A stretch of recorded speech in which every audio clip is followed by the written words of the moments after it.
Рамадан — месяц чудес. Никто не может объяснить, как это происходит. Но в любой другой месяц года, если вы будете объедаться едой несколько раз в день, любой житель планеты реальность скажет вам, что вы пируете, а не поститесь.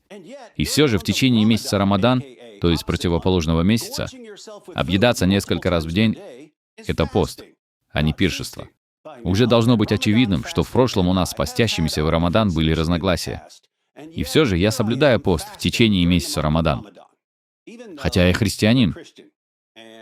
И я серьезно говорю, что на этот раз я действительно соблюдаю пост в Рамадан. Я не соблюдаю то, что я бы назвал постом, но я соблюдаю исламский пост. Так почему же я соблюдаю пост в Рамадан? Год или два назад я упоминал в каком-то видео, что у меня был странный график, и что если бы я немного изменил его, я бы соблюдал исламский пост.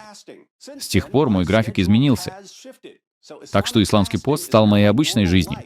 Как многие из вас знают, у меня есть сын с особыми потребностями. Я не сплю и провожу с ним время по ночам, и сплю днем. Я ужинаю.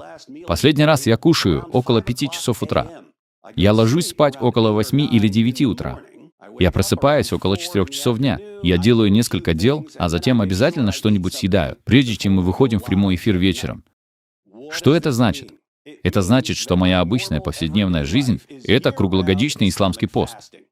В Нагорной проповеди Иисус предупреждал своих последователей, чтобы они были очень осторожны и не привлекали к себе внимания своими добрыми делами. Он сказал: «Если вы даете нуждающимся, молитесь или поститесь, чтобы люди смотрели на вас и говорили: какой праведный человек, не ждите никакой награды от Бога. Вы уже получили свою награду».